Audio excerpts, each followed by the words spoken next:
Soy María Vela. Gracias, María, por acompañarnos también y por querer compartir nuestro espacio. Y gracias a la editorial, aunque no han podido venir las compañeras, pues desde aquí un saludo. Bueno, María Vela es escritora, periodista, traductora y artista. Trabajó durante 13 años en el periódico El País. A día de hoy sigues colaborando. Exacto. Y con otros medios de comunicación también, si no me equivoco. Ejerciste como profesora de literatura española y francés en la India. Sí. Esto es poesía, ¿no?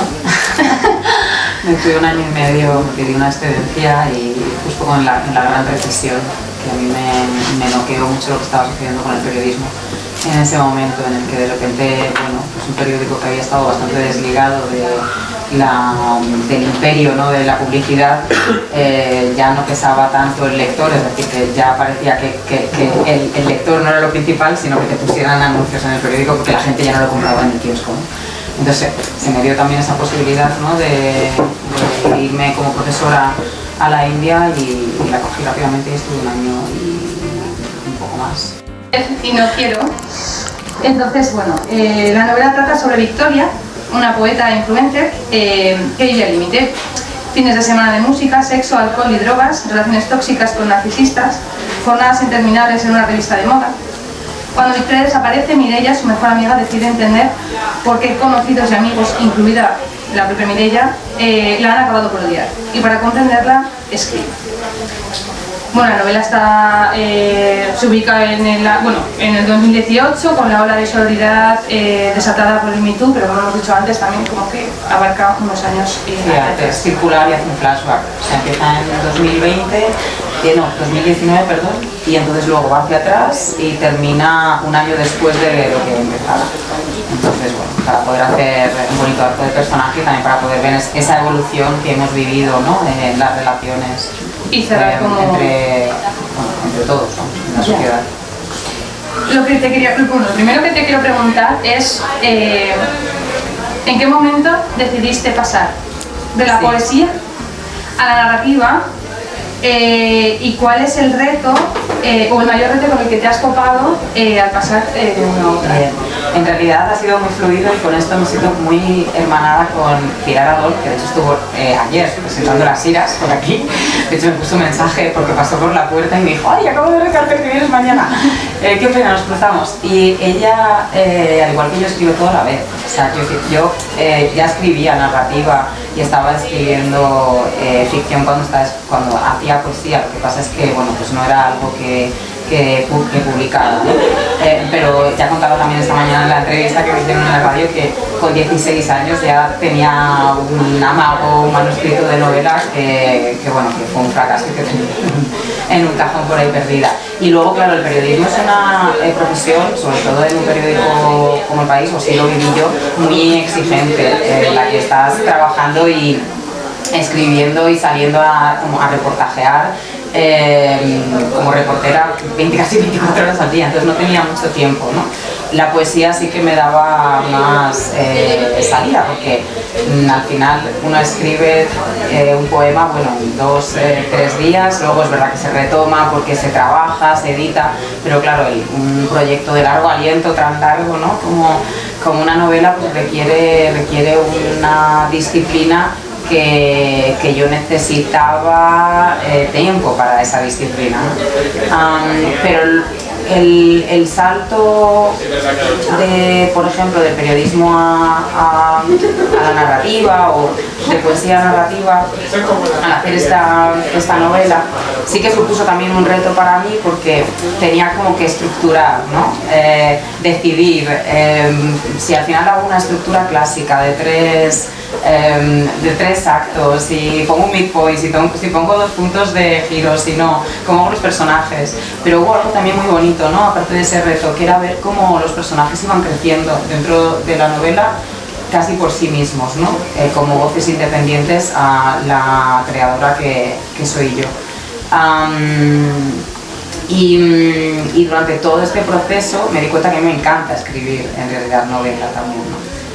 Vivencias que no son mías propias, sino que son cosas que yo he ido observando,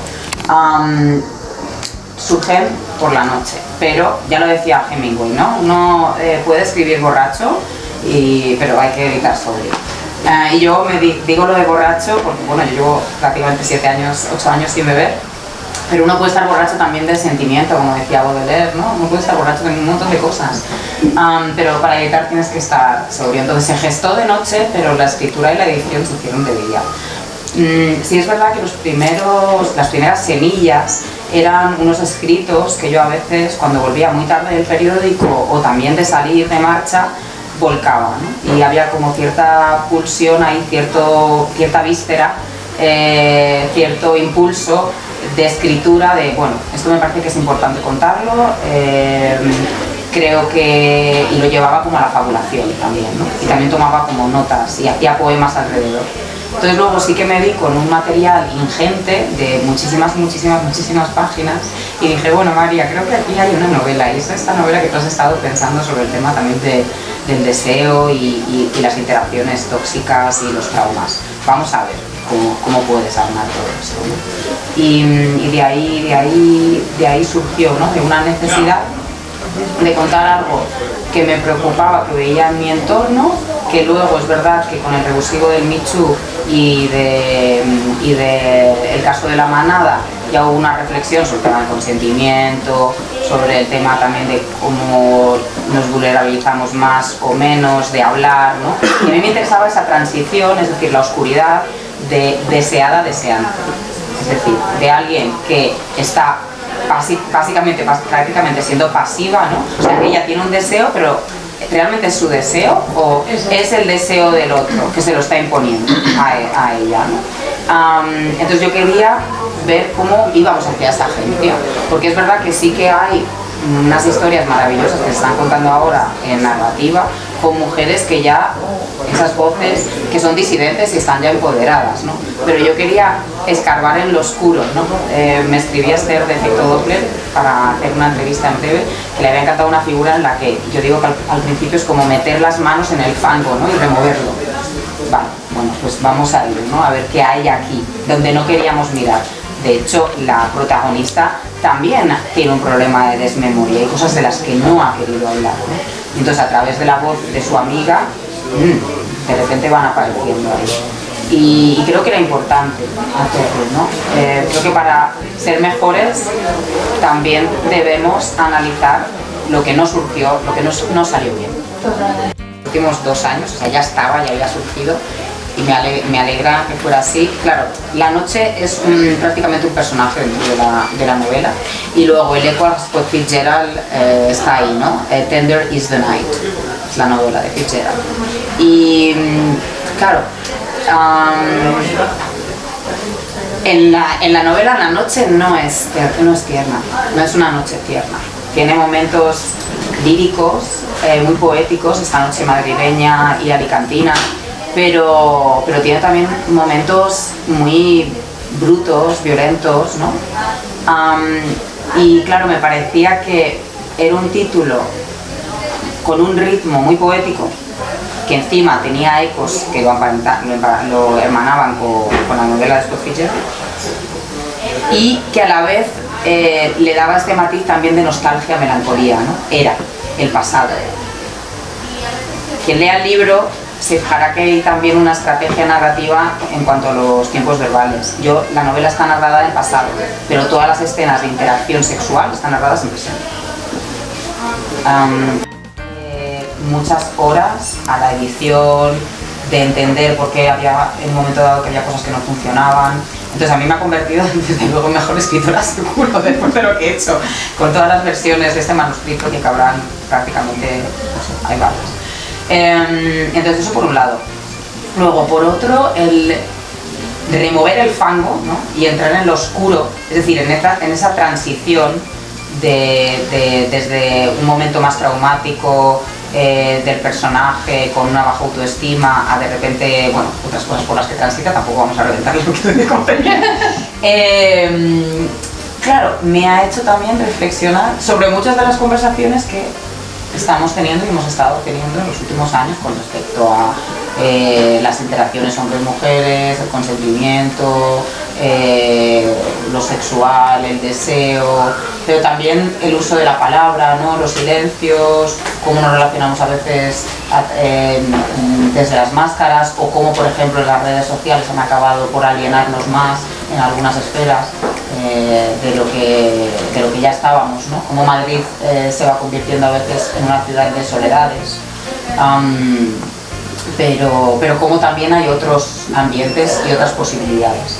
Entonces el camino de las dos protagonistas a mí me ha ayudado a reflexionar sobre ello y quizá también a hablar, ¿no? con mis amigas sobre este tema y con mis amigos y a intentar crear un mundo distinto.